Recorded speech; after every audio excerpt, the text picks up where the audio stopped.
40 में।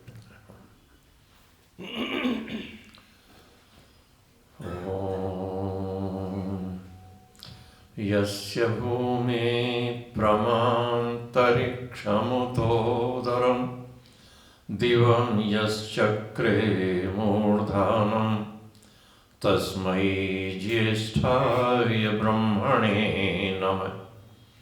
सर्वेषां विदुषां मम चित्ते च वर्तते वन्दे तं वेदपुरुषं धियो यो न प्रचोदयात्।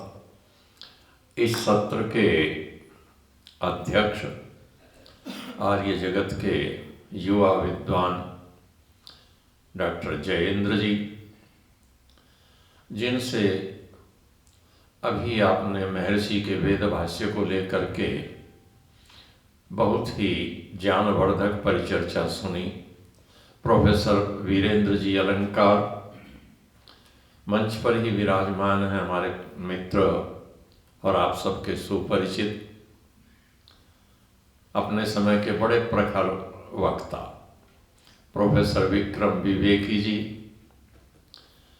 इस आर्य समाज के प्रधान आदरणीय बत्रा जी, आर्य समाज के धर्माचार्य पंडित जयवीर जी वैदिक, पंडित नरेश दत्त जी, आर्य समाज की मंत्री बहन कमला जी, और जो संचालन का गुरुतर दायित्व निभा रहे हैं श्रीयुत रमेश बाबा जी, सम्मान के योग्य मातृशक्ति धर्मानुरागी बंधुओं।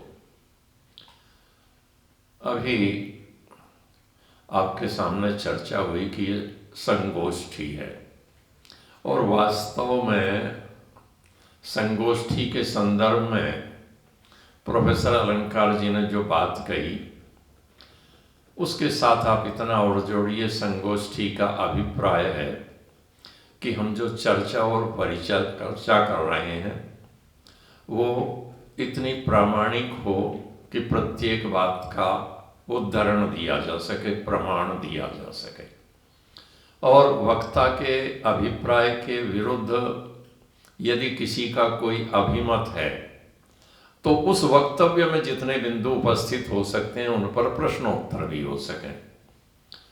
और यदि उस शैली में हम चले जाएं तो आप सबकी वही बात होगी जो कभी मुझे आदरणीय बत्रा जी ने कही थी, मैं उसे दोहरा दूं कि डॉक्टर साहब बात सिर के ऊपर से उतर जाती है, थोड़ी हल्की बात करनी है। मैं बत्रा जी की उस बात को बराबर याद रखता हूं, तो बत्रा जी की बात को याद रखूंगा और मैं भी कोशिश करूंगा कि थोड़ी हल्की हल्की बात आपसे करूं। प्रश्न हमारे सामने है कि महर्षि दयानंद के जो वेद भाष्य हैं उस वेद भाष्य का औचित्य क्या है। देखिए, वेद के संदर्भ में, वेद को लेकर के, उसके अर्थ को लेकर के हमारी बड़ी प्राचीन परंपरा है, अर्थ का चिंतन करने की परंपरा। और उसी चिंतन परंपरा में एक आचार्य हुए हैं सौनक। आचार्य सौनक ने वेद के संदर्भ में एक बड़ी महत्वपूर्ण बात कही और संपूर्ण विद्वत जगत आचार्य सौनक को आदर भी प्रदान करता है। आचार्य सौनक ने कहा कि अविदित्वा ऋषिम छंदम दैवतम योगमेव च यो अध्यापयेत जपेदवापि पापीयान जायते तुस्य।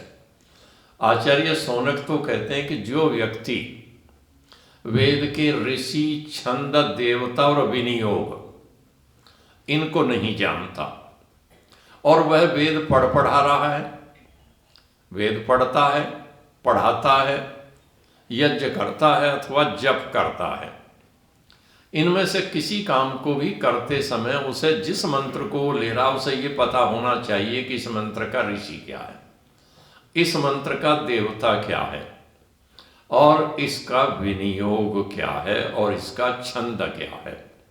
इतनी सारी चीजों का परिज्ञान उसे हो और उसके आधार पर वह कोई अर्थ कर रहा हो, वह पढ़ रहा हो, समझ रहा हो, दूसरे को समझा रहा हो, तो ठीक है। और यदि ऐसा नहीं करता तो शौनक कहते हैं कि वह तो पापी हो जाता है। जितने भी वेद के भाष्यकार हैं, ऋग्वेद के 11 भाष्यकार हैं जिनके नाम या कुछ अंश उद्धरण मिलते हैं। संपूर्ण भाष्य तो बहुत थोड़े हैं, पर 11 भाष्यकारों का ऋग्वेद के उल्लेख मिलता है। और यजुर्वेद के भाष्यकारों में महर्षि दयानंद से पूर्व हम देखें तो 2 भाष्यकार प्रमुख हैं जो वाजसनेय संहिता के हैं, जिसे हम शुक्ल यजुर्वेद कह सकते हैं। वह हैं उवट और महीधर। और यदि हम कृष्ण यजुर्वेद में चले जाएं तो कृष्ण यजुर्वेद के भाष्यकारों में सायण भी है। यद्यपि सायण को चतुर्वेद भाष्यकार कहा जाता है कि उसने 4 वेदों का भाष्य किया, किंतु ध्यान रखिएगा कि वाजसनेय संहिता पर जो शुक्ल यजुर्वेद की माध्यंजन शाखीय है, उसमें आचार्य सायण का भाष्य नहीं है। कारण शाखा की या तैत्तिरीय संहिता जो उस पर उनका भाष्य है। उसके अतिरिक्त अथर्ववेद पर भी सायण का है, सामवेद पर भी सायण का है। बाकी जो भाष्यकार हैं वो सब हिंदी के हैं या पश्चिमी जगत के भाष्यकार हैं। इन भाष्यकारों के सामने कहीं ना कहीं आचार्य शौनक खड़े हुए हैं, और आचार्य शौनक के खड़े होने के कारण से जब वह अर्थ करने लगते हैं तो कई बार तो वह ऋषि पर भी ध्यान देते हैं और अधिकांशतः वो देवता पर ध्यान देते हैं। और देवता को क्या मान करके वो चल रहे हैं, यह देवता का निर्धारण करना एक बहुत बड़ी समस्या है। ये कह देना कि निरुक्तकार ने उसको सब स्पष्ट कर दिया है। मुझे एक बड़े महत्वपूर्ण केंद्रीय विश्वविद्यालय के संस्कृत विभागाध्यक्ष एक दिन कोई चर्चा कर रहे थे, और चर्चा करते हुए उन्होंने एक बात कही कि मैं तो आज तक समझ नहीं पाया कि जो यास्क कहता है कि देवता कैसे हैं, वो कहता है कि अथ पुरुष विधास्यु, कि देवता पुरुषविद हैं। क्यों है पुरुषविद? पुरुषों के जैसे क्यों है? पौरुषविद के रंगई संस्तुयन्ते, कि पुरुषविद अंगों से उनकी स्तुति की गई है, वर्णन किया गया है, इसलिए देवता पुरुषविद हैं। फिर वो कहता है अपुरुषविधा, वो अपुरुषविद भी हैं। अब अपुरुषविद की चर्चा करता है, फिर कहता है अपिवा उभयविधा, वो दोनों प्रकार के हो सकते हैं, पुरुषविद या पुरुषविद। तो वो सज्जन कह रहे थे, मित्र कह रहे थे कि मैं तो आज तक ये नहीं समझ पाया कि यास्क इनमें से कौन से पक्ष को महत्व दे रहे हैं, कि देवताओं को पुरुष विद्यमान करके हम समझ लें, अपुरुष विद्यमान लें, या उभय विद्यमान करके चर्चा करें। और ये उस मित्र की द्विधा नहीं है, यह अधिकांशतः वेद के अध्येताओं की द्विधा है। और निरुक्त के जितने भाष्यकार हैं, बहुत ज्यादा तो मैं नहीं जानता, स्कंद महेश्वर का भाष्य है, हिंदी भाष्यकारों में पंडित चंद्रमणि विद्यालंकार का भाष्य है, पंडित भगवत दत्त जी का भाष्य है, छज्जूराम जी और भगीरथ शास्त्री का भाष्य है। ये प्रमुख भाष्यकार हैं। और इन सारे भाष्यकारों को उठा करके यदि हम देखते हैं तो इतने प्रश्न उनके भाष्यों पर खड़े होंगे कि आपको मुश्किल हो जाएगा अर्थ का निर्धारण करना। कहीं ना कहीं कंफ्यूजन पैदा होता रहता है। और वह क्यों होता रहता है, मैं बात को थोड़ा सरल करूं। सरल करने के लिए, किसी भी कार्य के लिए, किसी भी ग्रंथ की रचना का कोई ना कोई प्रयोजन होता है, या प्रयोजन होना चाहिए। अब इस भवन का निर्माण किया गया तो प्रयोजन क्या था कि इस भवन के अंदर बैठ करके सत्संग हुआ करेगा, और सत्संग होगा तो इसमें बहुत सारे व्यक्ति एक समय में बैठेंगे। तो एक समय में बैठेंगे तो एक साथ बैठने वाले व्यक्तियों के लिए स्थान का भी ध्यान करना था, उनके बैठने की सुविधा का भी ध्यान करना, और उनके जीवन की सुरक्षा का भी ध्यान करना कि भवन का निर्माण इस प्रकार किया जाए कि उनके जीवन सुरक्षित रह सकें, और जो प्राकृतिक वातावरण है, गर्मी है, सर्दी है, वर्षा है, उसके प्रकोप से भी उन्हें बचाया जा सके। तो इतनी सारी चीजों का ध्यान रखना इसलिए आवश्यक है क्योंकि प्रयोजन है कि हमें मनुष्यों को इकट्ठे करके शांति से बैठकर, सुविधा से बैठ करके, सुरक्षित ढंग से बैठ करके हमें कोई चर्चाएं करनी है। प्रयोजन वह है, और उस प्रयोजन के लिए जो जो अपेक्षित है उसका ध्यान रखा जाना जरूरी है। तो ऐसे ही जो वेद है, इस वेद का प्रयोजन क्या है? आचार्य सायण ने वेद के प्रयोजन की बहुत चर्चा नहीं की। एक बात कहकर के उन्होंने छुटकारा पा लिया कि प्रत्यक्षेण अनुमित्या वा यस्तुपायो न विद्यते एतम विदन्ति वेदेन तस्माद् वेदस्य वेदता। वेद का वेदत्व क्या है कि जो चीज प्रत्यक्ष से पता नहीं लग रही, अनुमान से पता नहीं लग रही, उसे हम वेद के माध्यम से जान सकते हैं। बस ये वेद का वेदत्व है। किंतु महर्षि दयानंद अपने सरल शब्दों में जब वेद भाष्य का प्रारंभ करते हैं तो एक बात कहते हैं महर्षि कि पितृवत कृपायमाण है ईश्वर है। पिता की तरह से कृपा करता हुआ ईश्वर। पिता कैसे कृपा करता है आप सब अनुभव करते हैं, जानते हैं कि पितृवत कृपायमाण है ईश्वर है। पिता की तरह से कृपालु होकर के ईश्वर ने क्या किया? सर्वजीव कल्याणार्थम वेदश्च आविर्भूत है। सभी जीवों के कल्याण के लिए। अब यहां मनुष्य के कल्याण की बात नहीं हो रही है, ध्यान रखिएगा। यहां अकेले मनुष्य के कल्याण की बात नहीं है और किसी देश विशेष के व्यक्तियों के कल्याण की बात नहीं है। कल्याण की बात है तो किनके है? सर्वजीव कल्याणार्थम, सभी जीवों के कल्याण के लिए। अब दुनिया में जहां जहां जीव हो और जिस जिस योनि में हो, जिस जिस स्थिति में हो, उस सबका कल्याण कैसे हो सकता है? अब कोई कहे वेद को तो जो मनुष्येतर योनियों के प्राणी नहीं पढ़ सकते, जीव नहीं पढ़ सकते और सुन करके समझ नहीं सकते, उपदेश ग्रहण नहीं कर सकते।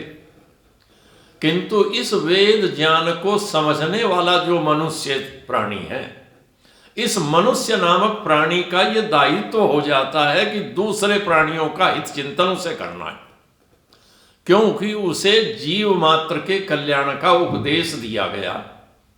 अब वो जीव तो नहीं कर सकते और जीव उसमें भी ऐसा ही है जैसा इस शरीर में है, तो उसके कल्याण का हित चिंतन करना, उसका संरक्षण करना, उसकी सुरक्षा करना किसका दायित्व है?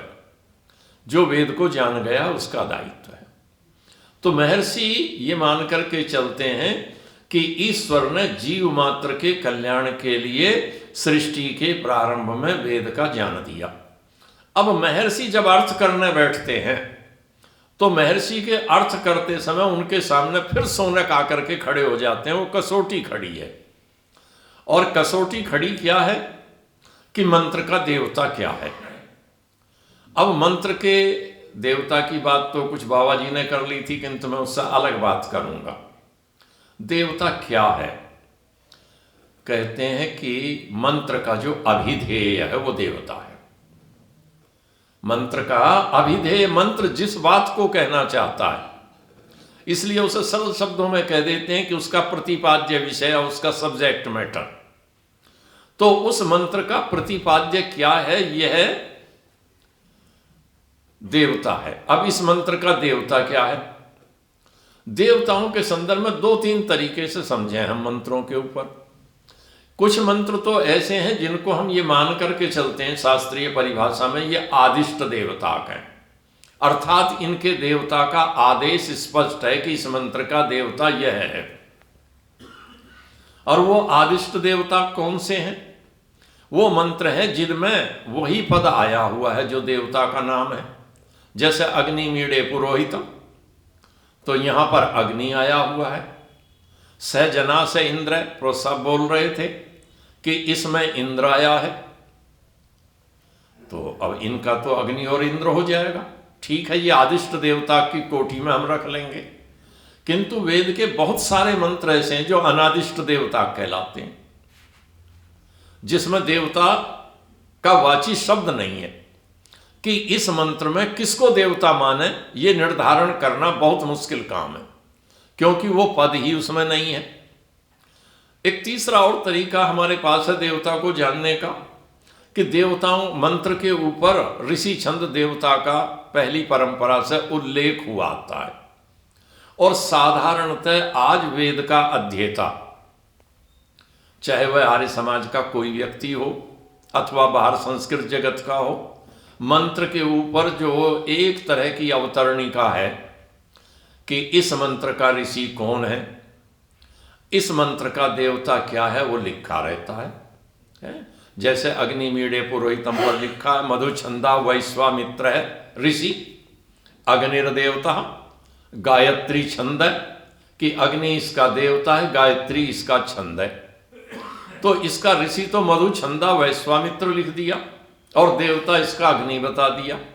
किंतु जब मंत्र में अग्निपद ही ना हो तो देवता कौन सा माना जाए, कैसे निर्धारण किया जाए, उसके निर्धारण करने की कसौटी क्या है।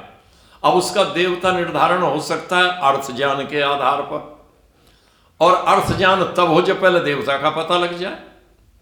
तो ये तो एक ऐसी समस्या है जो दोनों ओर से उलझी हुई है। जब तक देवता नहीं जाना तो अर्थ कैसे समझ ले, और अर्थ नहीं जाना तो उस मंत्र का देवता कैसे समझे। तो इसलिए प्राचीन परंपरा के जो अधिकांश भाष्यकार हैं वो जो देवता परंपरा से किसी ने मान लिया और उनके सामने परंपरा थी, आदिष्ट देवताओं के बारे में तो कह सकते थे कि मंत्र में वो पद था, अनादिष्ट देवताओं के लिए कैसे निर्धारित करते। जो प्राचीन परंपरा ने निर्धारित कर लिया उसको मान लिया। अब वह उचित था या अनुचित इसका परीक्षण तो नहीं हुआ, वो तो परंपरा से मान के अर्थ करते रहे। दूसरा एक और कारण था, उन्होंने ये मान लिया कि मंत्रों का प्रवृत्ति निमित्त क्या है, वो खासतौर से यजुर्वेद के संदर्भ में कि मंत्र किस लिए, वेदा ही यज्ञार्थम प्रवृत्ता, वेद की प्रवृत्ति यज्ञ के लिए हुई है, इसलिए सारी चीजें घुमा फिरा करके ले जानी है यज्ञ पर। और यज्ञ क्या है, वहां सारे भाष्यकारों की दृष्टि में यज्ञ का अभिप्राय जो बराबर में बैठ करके आप प्रातःकाल सायंकाल कर रहे हैं वही रह गया। अब इसका अर्थ है यज्ञ शब्द भी आपने निर्धारित कर लिया कि यज्ञ इतना है, इतने का नाम यज्ञ है। अब वो शब्द का जो सामर्थ्य था वो तो सीमित हो गया, किंतु ऋषि दयानंद इन सारी सीमाओं को तोड़ते हैं। ये ऋषि दयानंद का वैशिष्ट्य है। और ऋषि दयानंद का बड़ा महत्वपूर्ण वैशिष्ट्य ये है कि ऋषि दयानंद ने तो आंख बंद करके सोनक को प्रमाण मानते हैं। और ऋषि दयानंद देखे, ध्यान रखिएगा, ब्राह्मण ग्रंथों को बड़ा उद्धृत करते हैं। वेद का भाष्य करते हुए यजुर्वेद के भाष्य में आपको स्थान स्थान पर शतपथ के वाक्य मिल जाएंगे और लिखा होगा ये शतपथ ब्राह्मण का वचन है। ऋग्वेद का भाष्य करते हुए ऐतरेय के वचन मिल जाएंगे, दूसरे वचन मिल जाएंगे। किंतु वो कितने प्रामाणिक हैं? क्या ऋषि दयानंद उसको 100% प्रामाणिक मानते हैं शतपथ को? ऐतरेय को 100% प्रामाणिक ऋषि दयानंद मानते हैं? और यदि आप ये मान करके चलें कि ऋषि दयानंद ऐतरेय और शतपथ आदि ब्राह्मण ग्रंथों को 100% प्रामाणिक मानते हैं तो मेरी आपके साथ असहमति है 100%। मैं बड़ी विनम्रता से कहूंगा ऋषि दयानंद केवल 4 संहिताओं के अतिरिक्त किसी को भी 100% प्रामाणिक नहीं मानते, यहां तक कि मनु को भी नहीं मानते। महर्षि दयानंद जी महाराज ने वेद भाष्य करने से पहले कानपुर का एक प्रेस था सोलेतूर यंत्रालय, उस सोलेतूर यंत्रालय से एक विज्ञापन प्रकाशित कराया महर्षि ने। और विज्ञापन प्रकाशित कराते हुए उन्होंने एक प्रामाणिक ग्रंथों की सूची दी। उसमें 4 संहिताओं का उल्लेख किया, ब्राह्मण ग्रंथों का उल्लेख किया, स्रोत सूत्र कल्प सूत्र आदि सबका वर्णन किया। और सबका वर्णन करने के पश्चात बता दिया कि ये पठन पाठन के ग्रंथ हैं जिसमें सूर्य सिद्धांत भी है। किंतु महर्षि ने एक वाक्य ऐसा लिख दिया जिस पर हमारा ध्यान नहीं जाता। महर्षि कहते हैं कि इन ग्रंथों को जो मैं उद्धृत करता हूं वह उनका मत जानने के लिए है। ध्यान रखिएगा इस वाक्य पर। इन ग्रंथों को जब मैं उद्धृत करता हूं तो इनका मत जानने के लिए है, केवल वेद के अनुकूल होने पर ही उसका प्रामाण्य है, अन्यथा प्रामाण्य नहीं है। तो ऋषि दयानंद की कसौटी किसी भी ग्रंथ के लिए ये है कि वो वेद का जो मूल मंत्र है, उसका जो निहितार्थ है ऋषि की दृष्टि में, उसका समर्थक है तो ऋषि को स्वीकार है, उसके समर्थन में कोई कह रहा है।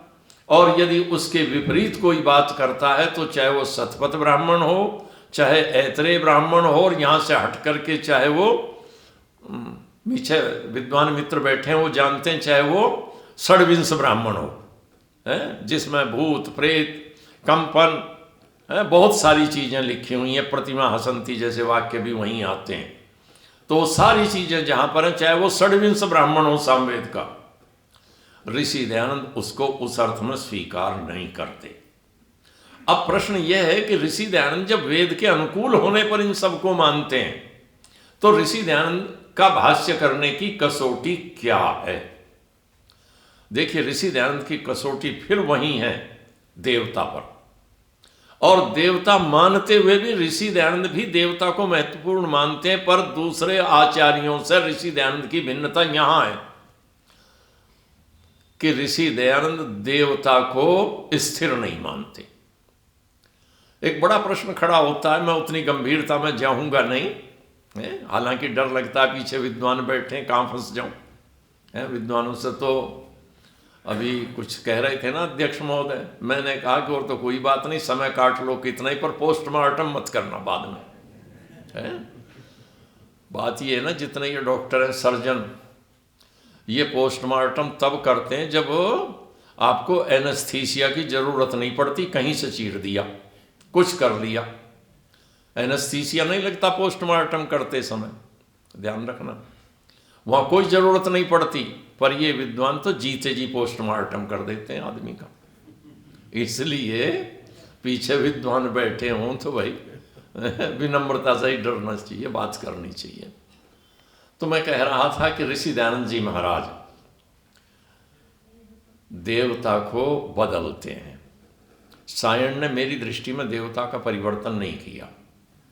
महीधर उवट तो बहुत ज़्यादा उल्लेख भी नहीं करता, संकेत मात्र करते तो हैं यजुर्वेद के भाष्य में। और ऋषि दयानंद देवता का जब परिवर्तन करते हैं तो अर्थ कैसे बदल जाता है और अर्थ कितना सुंदर हो जाता है। और यदि ऋषि दयानंद देवता न बदले तो वेद का वेदत्व नहीं रहता, कहीं भी वेद का ईश्वरीय ज्ञान होना नहीं रहता। वेद एक साधारण सी किताब हो जाती है। एक दो मंत्रों के साथ बात करें, हम पहले यजुर्वेद का मंत्र ले लें, फिर ऋग्वेद में चलेंगे। यजुर्वेद के 6ठे अध्याय में एक प्रसंग है यज्ञ का, और उस यज्ञ के प्रसंग में एक युग बनता है।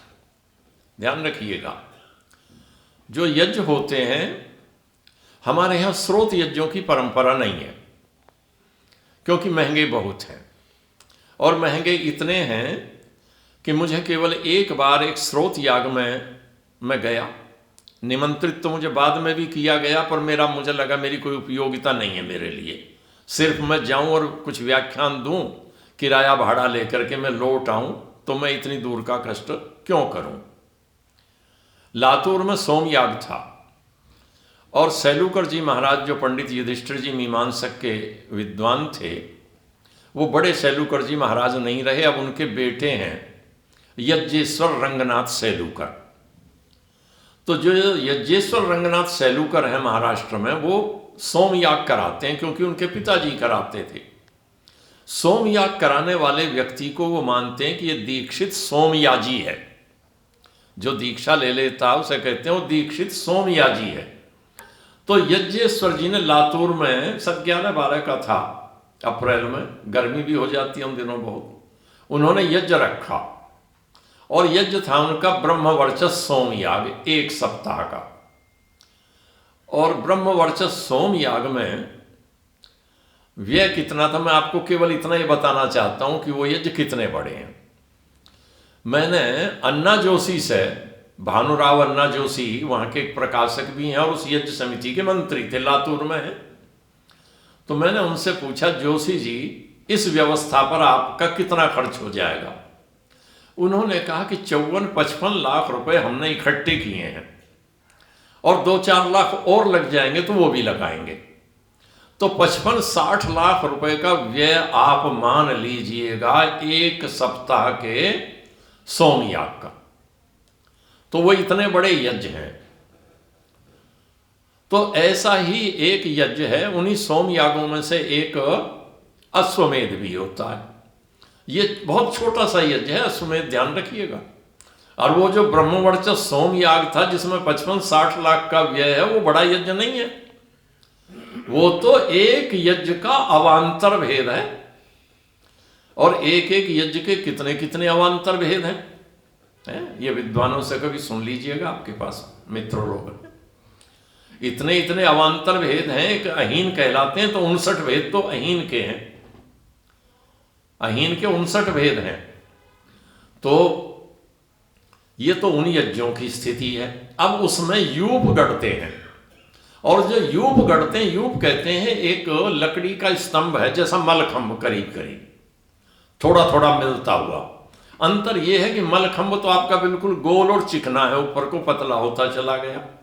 उसमें कोण बने हुए होते हैं, अष्टाश्री यूप होगा या जितने श्री का यूप बनेगा उतने कोण बनेंगे, और उसके ऊपर एक ढक्कन लगता है, जैसा मलखंभ के ऊपर आपने एक छोटा सा कटोरी सी देखी होगी टिकी हुई सी, वो उसमें एक अलग से लगती है, उसको चसाल कहते हैं। अब उस यूप से वो एक यूप नहीं होता, वो इस प्रकार के जो यूप लगते हैं वो 21 यूप गढ़ते हैं। और उन 21 यूपों के लिए लकड़ी है कि मध्यम का यूप कौन सी लकड़ी का होगा, बराबर में 2 यूप कौन से होंगे, 3 कौन से होंगे, किस तरह से होंगे, 10 यूप इधर लगाने, 10 यूप इधर लगाने, उनसे पशु बांध दिए जाते हैं। अब ऐसे ही किसी यूप में कोई किसी को बांधना हो, अब वो पशुओं की बात छोड़ दीजिएगा, वहां उस समय प्रसंग क्या हुआ मंत्र में, 6ठे अध्याय का मंत्र ले रहे हैं हम, तो उस 6ठे अध्याय के मंत्र में एक बात कही गई है कि वाचम ते सुंधामी, प्राणम ते सुंधामी, चक्षुस्ते सुंधामी, श्रोत्रम ते सुंधामी, मेढ्रम ते सुंधामी, पायुम ते सुंधामी, चरित्रांस्ते सुंधामी। और अगला मंत्र है मनस्ते आप्यायताम वाक्ते आप्यायताम, कि पशु को ले आए और पशु को ला करके यूप से बांध दिया। जो मुख्य पशु है, जो मुख्य यूप है, उससे मुख्य पशु बनता है। और उन पशुओं की संख्या ध्यान रखिएगा, ये कहा 60 नियुज्यन्ते पशूनाम मध्य में है नहीं, 600 पशु बनते हैं, किंतु 600 कहा है, गणना करेंगे तो वो 609 बैठते हैं। और हर यूप से अलग अलग है कौन सा पशु किससे बंधेगा, उसमें आपका अश्व भी बंधेगा, उसमें शेर भी है, उसमें सांप भी है, उसमें कछुआ भी है, मेंढक भी है, सारे होंगे। अब ध्यान रखिएगा, ये सब बंधने हैं, सांप भी रखना, शेर भी रखना, मेंढक भी रखना, कछुआ भी रखना। कैसे रखना ये कभी सुनेंगे तो अलग से बात है, उस प्रसंग को छोड़ देते हैं। अब जो पशु बांध दिया, अब वहां एक क्रिया होगी जिसको पशु संजपन कहा है। और पशु संजपन की क्रिया के समय जैसे अश्व है या गाय है या बछड़ा है या बकरी है, उसका मुंह बांध दिया, मुंह बांध दिया। मुंह बांधना ऐसा नहीं जैसे किसान बांध लेता है अपने बैल का, खेत में चलते हुए घास ना खाए। यहां नाक के पास नथनों के पीछे रस्सी से बांध दिया। अब जब वो नथनों के पास रस्सी से बांध देंगे तो सांस नहीं आएगा पशु को, पशु तो गिर जाएगा। अब उसका संजपन करने के लिए क्या करते हैं, क्योंकि वपा का उद्धारण करना होता है उस क्रिया में, और वपा का उद्धारण करते समय जो नाभि है, इस नाभि से 4 अंगुल आगे का हिस्से से वपा निकालनी पड़ती है, चर्बी निकालनी पड़ती है। तो उसके अब वो पशु तो मर गया, और मरने के बाद एक जैसा चरखा तो पुराना देखा होगा ना घरों में, उसमें एक आगे एक चीज लगती है लोहे का बारीक तार सा तकवा, जिस पर वो सूत लिपटता चला जाता है, एक तरफ और वो घुमाते हैं, तो ऐसा तकवा सा होता है, और उससे उसके शरीर में वो जगह जगह चूहोया जाता है मंत्र पाठ के साथ साथ। अब यजमान की पत्नी फिर बाद में जब वो पशु मर गया है ना, तो हाथ में क्या लेती है? पानी लेती है, पात्र लेती है, जैसे आप आचमनी ले लेते हैं, और वो छींटा दे रही है, हैं? और भाष्यकार कहते हैं पशु प्राणान सुंधति यजमान पत्नी, कि यजमान की पत्नी पशुओं के प्राणों का शोधन कर रही है। अब कहाँ शोधन कर रही है? वाचम ते सुंधामी, मुंह पे छींटा दिया, मैं तेरी वाणी को पवित्र करती हूँ। और शरीर के सब अंग ले लिए, चक्षु भी कह दिया, चक्षुस्ते सुंधामी, श्रोत्रम ते सुंधामी। अब ये बताइएगा, शोध लिए, चलो मरे हुए के भी शोधे जा सकते हैं, कोई बात नहीं, शोध लिए, पर जब इसके बाद शोध साध करके फिर क्या कहती है? मनस्ते आप्यायताम, तेरे मन को शांति प्राप्त हो, चक्षुस्ते आप्यायताम, तेरी आंखों को शांति प्राप्त हो, पूर्णता प्राप्त हो, तृप्ति प्राप्त हो। और फिर जाकर के आगे क्या कहते हैं? तत्ते शुद्ध्यतु समहोप्य, मंत्र के अंत में, तेरे दिन रात बड़े मजे से बीते। अब ये दिन रात का भेद जीवित के साथ है या मुर्दे के साथ? सोचिए आप, ये जो दिन रात का भेद है, मुर्दे के साथ कोई भेद है क्या दिन रात का? मुर्दे को तो रात भी वैसी और दिन भी वैसे, उसे तो कोई भेद ही नहीं है। भेद किसके लिए है? जीवित के लिए। अब जो क्रिया हो रही है, जो अर्थ बताया जा रहा है, जो भाष्यकार अर्थ कर रहे हैं, चाहे वो उवट कर रहे हो या महिदर कर रहे हो, एक 11वीं शताब्दी में हुआ है उवट, और महिदर 16वीं शताब्दी में हुआ है, तो वो दोनों में से कोई भी अर्थ कर रहा हो, कोई अलग अर्थ नहीं करता। और हिंदी भाष्यकार भी प्रायः उनका अनुसरण करते हैं, ऋषि दयानंद की शैली को छोड़ दें तो। ये इस औचित्य पर विचार नहीं करते कि जो क्रिया की जा रही है, कि तत्ते शुद्ध्यतु समहोभ्य, तेरे दिन रात चैन से बीते, तेरी माता प्रसन्नता से तुझे अनुमति दे दे। कोई माँ है जो मरने के लिए अनुमति दे देगी? तेरे जो मित्र है ना, सखा सगर्भ है, तेरे जो सगे भाई बहन है, वो भी सब तुझे अनुमति दे दें, और जो तेरा मित्र मंडल है वो भी तुझे अनुमति दे दे। यदि मित्र मंडल भाई बहन अनुमति दे सकते होते तो क्या उसे बंध जाने देते युग से? क्या मुंह बंध जाने देते? और क्या उसके यहां से नाभि के आगे से काट के चर्बी निकाल लेने देते? सोचिए आप।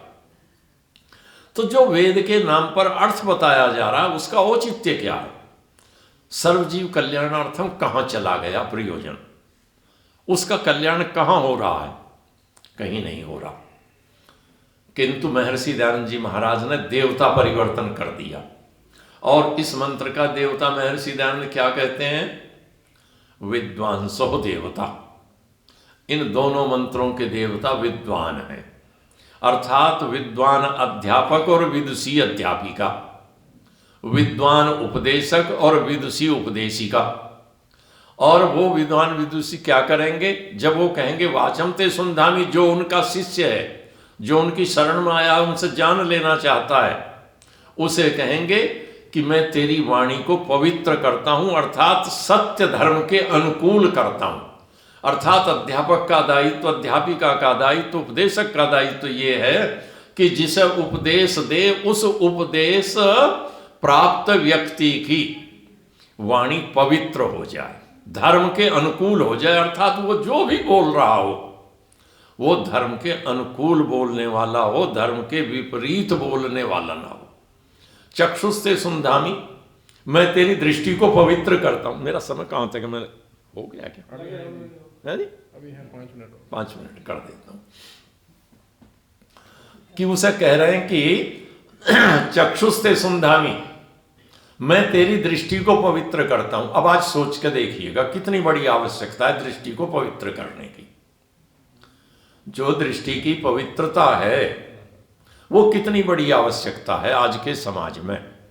यदि मनुष्य की दृष्टि आज पवित्र हो जाए तो थानों का 50% काम समाप्त हो जाएगा या नहीं समाप्त हो जाएगा? किसी भी गर्ल्स कॉलेज के पास, किसी भी गर्ल्स हॉस्टल के पास पुलिस के जवानों की ड्यूटी लगाने की क्या जरूरत पड़ेगी जो दृष्टि पवित्र हो जाए? सोचने की बात है।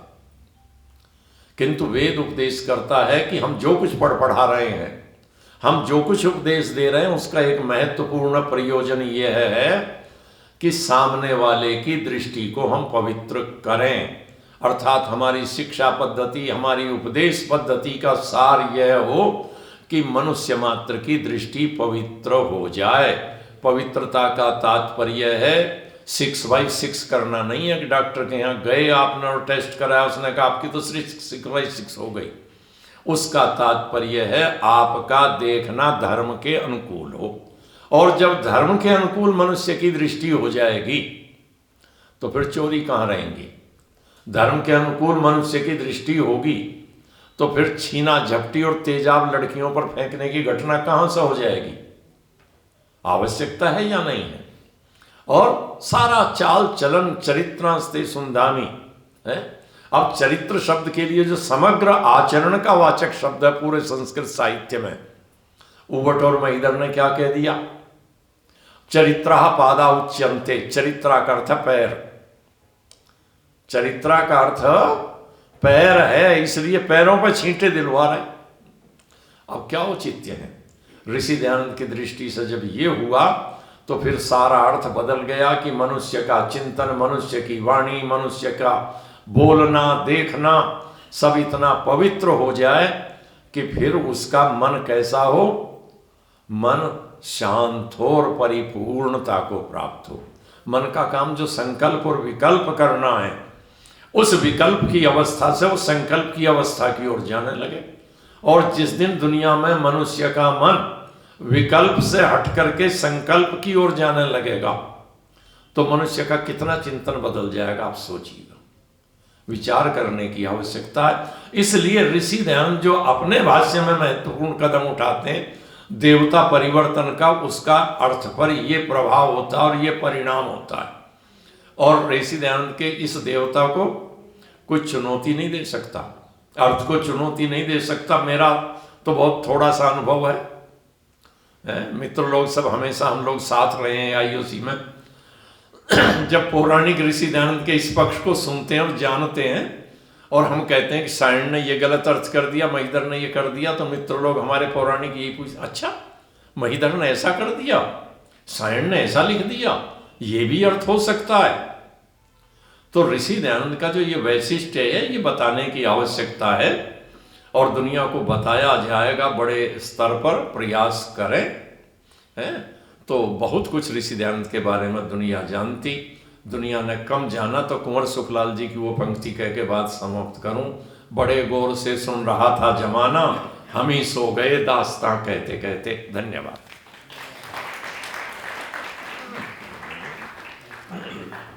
डॉक्टर वेदपाल जी का